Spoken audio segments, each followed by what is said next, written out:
Élu président de la République du Mali en septembre 2013 et réélu en 2018, l'ancien président Ibrahim Boubacar Keïta est décédé ce dimanche 16 janvier 2022, selon des informations données par sa famille. Il est contraint à la démission le 18 août 2020, par une junte militaire dirigée par le colonel Assimi Goïta.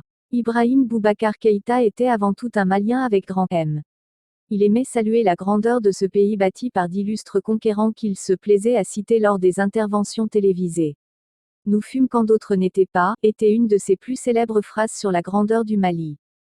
Malade depuis plusieurs années, l'ancien président avait été autorisé à quitter le pays pour se soigner à l'étranger. Il effectuera au moins 2 séjours sanitaires à Abu Dhabi, capitale des Émirats arabes unis. Né le 29 janvier 1945 à Koutiala, Ibeka s'est éteint ce dimanche à 76 ans, chez lui à Sébenikoro. Homme politique malien né à Koutiala, Mali, il a occupé les fonctions de Premier ministre et de président de l'Assemblée nationale. Né en 1945 à Koutiala, Ibrahim Boubacar Keïta a fait ses études secondaires au lycée Janson de Sailly à Paris et au lycée Askia Mohamed de Bamako. Il a étudié à la faculté des lettres de l'université de Dakar puis à l'université de Paris I Panthéon-Sorbonne et à l'Institut des simples inversés Histoire des relations internationales contemporaines, IHRIC. Il est titulaire d'une maîtrise d'histoire et d'un diplôme des simples inversés études approfondies en politique et relations internationales. Après ses études, il est chargé de recherche au CNRS et enseigne les systèmes politiques du tiers-monde à l'université de Paris-Tolbiac. De retour au Mali, il devient conseiller technique principal du Fonds européen de développement, FED, chargé de la mise en œuvre du premier programme de micro-réalisation par la Communauté économique européenne au Mali. Il est ensuite directeur représentant de Terre des Hommes France TDHF, ONG française et internationale pour le Mali, le Burkina Faso et le Niger. Militant de l'Alliance pour la démocratie au Mali, Parti africain pour la solidarité et la justice ADEM-APASJ, il est le directeur adjoint de la campagne d'Alpha Oumar Konaré pour l'élection présidentielle en avril et mai 1992. Après son élection, le nouveau président le nomme en juin 1992 conseiller diplomatique, porte-parole du président de la République du Mali. En novembre 1992, il est nommé ambassadeur du Mali auprès de la côte des simples inversés Ivoire, du Gabon, du Burkina Faso et du Niger. En novembre 1993, il devient ministre des Affaires étrangères, des Maliens de l'extérieur et de l'intégration africaine. Quelques mois plus tard, le 4 février 1994, le président Alpha Oumar Konaré le nomme Premier ministre. Il occupe cette fonction jusqu'en février 2000. Il préside l'ADEM-APASJ. En 1999, il devient vice-président de l'Internationale socialiste. À l'approche de l'élection présidentielle de 2002, alors qu'il souhaite poser sa candidature pour succéder à Alpha Oumar Konaré, des dissensions au sein du parti présidentiel l'entraînent à donner sa démission de Premier ministre le 14 février 2000, puis de la présidence du parti en octobre 2000. Il quitte alors l'ADEM-APASJ avec ses partisans pour fonder le Rassemblement pour le Mali, RPM, formation qu'il préside depuis juin 2001. En 2002, il est candidat à l'élection présidentielle. À l'issue du premier tour, il arrive en 3e position derrière Soumaïla Cissé et Amadou Toumani Touré. Il contestera ces résultats. Après les élections législatives, il est élu président de l'Assemblée nationale.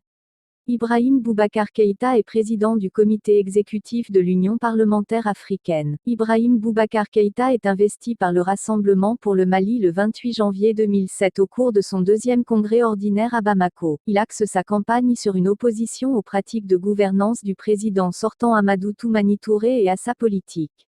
Il récuse le consensus comme mode de gouvernement. Au cours de la campagne, il accuse les partisans d'Amadou Toumani Touré d'utiliser les moyens de l'État et dénonce les tentatives de fraude. Il obtient 19,15% des voix, se plaçant ainsi en 2e position derrière le président sortant Amadou Toumani Touré, réélu dès le premier tour.